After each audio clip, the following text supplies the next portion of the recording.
చార్మినార్ హైదరాబాద్ను ప్రపంచానికి పరిచయం చేస్తే హైదరాబాద్ నగరంలో ఉన్న పలు కమాన్లు ఈ నగర యొక్క గత వైభవం కుతుబ్ షాహీల నిజాం కాలంలో పాలకుల వైభవానికి అద్దం పడుతున్నాయి.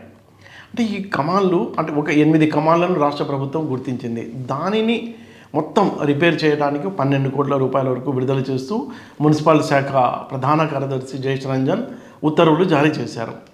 అయితే ఈ కమాన్లు మనం చూసుకున్నట్లయితే హైదరాబాద్ యొక్క గత వైభవం అంటే ఈ కమాన్లు ఎక్కడెక్కడ ఉన్నాయి అని చూసుకున్నట్లయితే ఈ రాజభవనాలు ఒక్క ప్రవేశ ద్వారంగా, అలాగే ఆధ్యాత్మిక కేంద్రాల ప్రవేశ ద్వారంగా, వాణిజ్య కేంద్రాల ప్రవేశ ద్వారంగా, రక్షణ వ్యవస్థలో భాగంగా ఈ కమాన్లు ఉన్నాయి.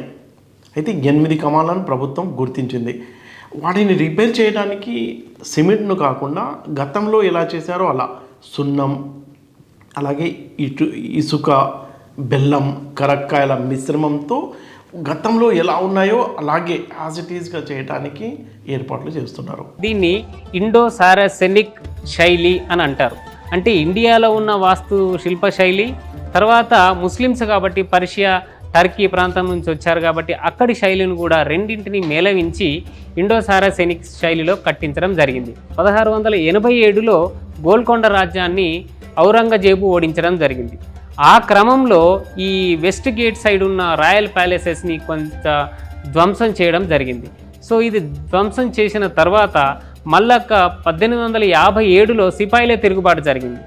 అప్పుడు 5th నిజాం అనే ఆయన రాజ్యాన్ని పరిపాలిస్తున్నాడు కాబట్టి 1858లో ఈ కమాన్లను మళ్ళీ పునరుద్ధరణ చేయడం జరిగిందనమాట. ప్రస్తుతం వర్షాలు పడుతున్నాయి. శిథిలావస్థలో చేరుకున్న ఈ కమాన్లతో పెద్ద ఇబ్బందిగా మారాయి. పెచ్చులుడిపోతున్నాయి. రోడ్డు మీద నడిచే వాళ్ళ తల మీద పడటం, కొంతమంది బాగా ఇబ్బంది పడటం, కొంతమంది బాగా గాయపడటం కూడా జరిగింది. విహీనంగా తయారవుతున్నాయి ఆ కమాన్లన్నీ. కనీసం ఆర్కియాలజీ డిపార్ట్మెంట్ వాళ్ళు అయినా ఈ కమాన్పై మొలుస్తున్న మొక్కల్ని తీసే ఓపిక కూడా లేకపోవడం నిజంగానే దారుణమైన విషయం అని మనం చెప్పుకోవచ్చు.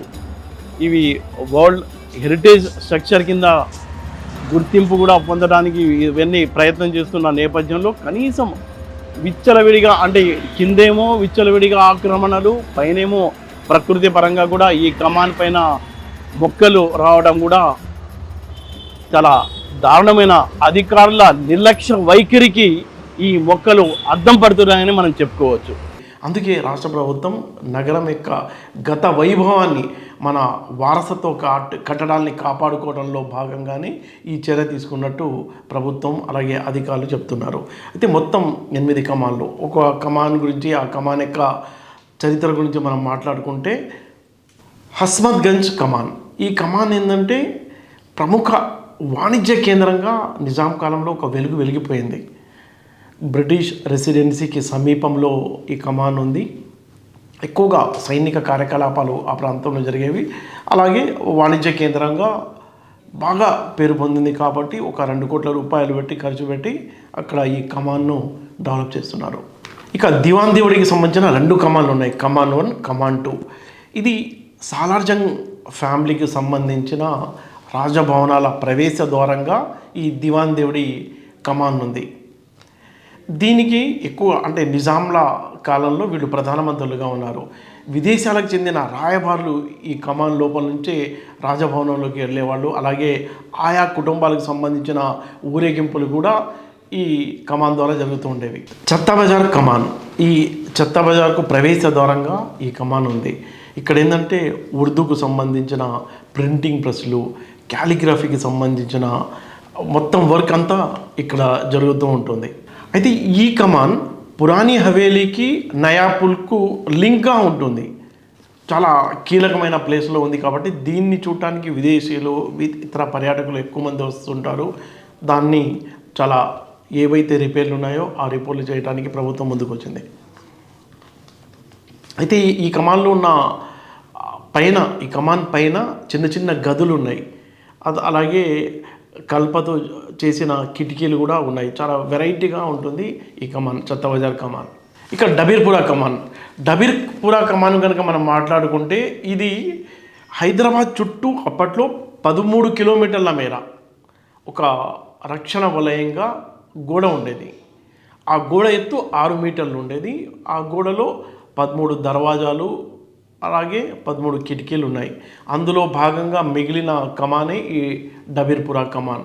ఈ కమాన్ యొక్క ఇంపార్టెంట్ ఏంటంటే ఎక్కువగా భద్రత, నగర భద్రత అలాగే రక్షణ వ్యవస్థలో చాలా కీలకంగా ఉండేది. అలాగే పన్నులు వసూలు చేయడానికి నిజాం కాలంలో అలాగే కుతుబ్ షాహీల కాలంలో ఉన్న అధికారులు ఈ కమాన్ను వాడేవాళ్ళు. షేక్ ఫైజాన్ కమాన్ ఇది సూఫీ మత గురువు పేరుతో నిర్మాణమైన కమాన్. ఇది మత సామరస్యానికి ఆధ్యాత్మికతకు చాలా కీలకంగా చెప్తారు.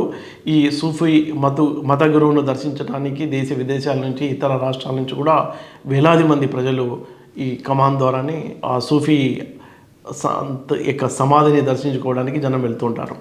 పంజేషా రాణిగంజ్ కమాన్.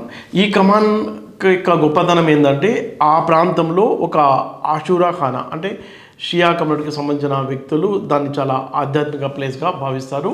ఈ ఆషూరా ఖానాలో ఇరాన్ నుంచి తీసుకొచ్చిన అవశేషాలు ఉన్నాయి. ఆ ఆషూరా ఖానాకి వెళ్ళడానికి ప్రవేశ మార్గంగా ఈ పంజేషా రాణిగంజ్ కమాన్ ఉంది. హుసేని అలం కమాన్. ఈ కమాన్కు ఒక ప్రత్యేకత ఉంది. అప్పట్లో అంటే కుతుబ్ షాహీల కాలంలో గోల్కొండ నుంచి చార్మినార్ మీదుగా మచిలీపట్నం వెళ్ళే మార్గంలో ఈ కమాన్ నిర్మాణం జరిగింది. అక్కడ ఒక ఆషూరా ఖానా ఉంది. అప్పట్లో అబ్దుల్లా కుతుబ్ షా అడవిలో తప్పిపోతాడు, ప్రిన్స్ యువరాజు.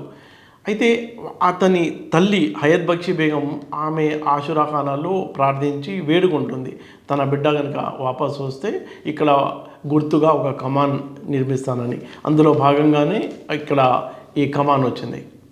అంటే ఈ కమాన్ల యొక్క ప్రత్యేకత మనం చూసుకున్నట్లయితే దాదాపుగా 60 అడుగుల ఎత్తులో వీటిని నిర్మించారు. ఇండో ఇస్లామిక్ పర్షియన్ ఆర్కిటెక్చర్ శైలిలో దీని నిర్మాణం ఉంది. అరేబియన్ క్యాలిగ్రఫీతో అక్కడ ఆకర్షణీయంగా ఉంటుంది. అయితే ఏనుగు, ఒక భారీ ఏనుగు ఊరేగింపుతో ఈ కమాన్ లోపల నుంచి బయటికి వెళ్ళేలా అంత విశాలంగా వీటి నిర్మాణం కొనసాగింది. అయితే గత వైభవాన్ని గుర్తు చేస్తూ మనం కేవలం ఇవి రాతి కట్టడాలు కాదు, దీని వెనుక గత వైభవం, రాజుల కాలం నాటి వైభవం, అప్పటి పాలనా వ్యవస్థకు సంబంధించిన అంశాలు, అప్పట్లో జరిగిన వర్తకం, విదేశాల్లో హైదరాబాద్కు ఉన్న ప్రాధాన్యత, ఈ అంశాలు అన్నిటినీ ఈ కమాన్లు మోస్తున్నాయని మనం చెప్పుకోవచ్చు. గత వైభవాన్ని గుర్తు చేసేలా దీన్ని పునరుద్ధరణ చేసే కార్యక్రమం విజయవంతమైతే దేశ విదేశాలకు సంబంధించిన పర్యాటకుల్ని మళ్ళీ ఈ కమాన్లు ఆకట్టుకుంటాయని చెప్పడంలో ఎలాంటి సందేహం లేదు.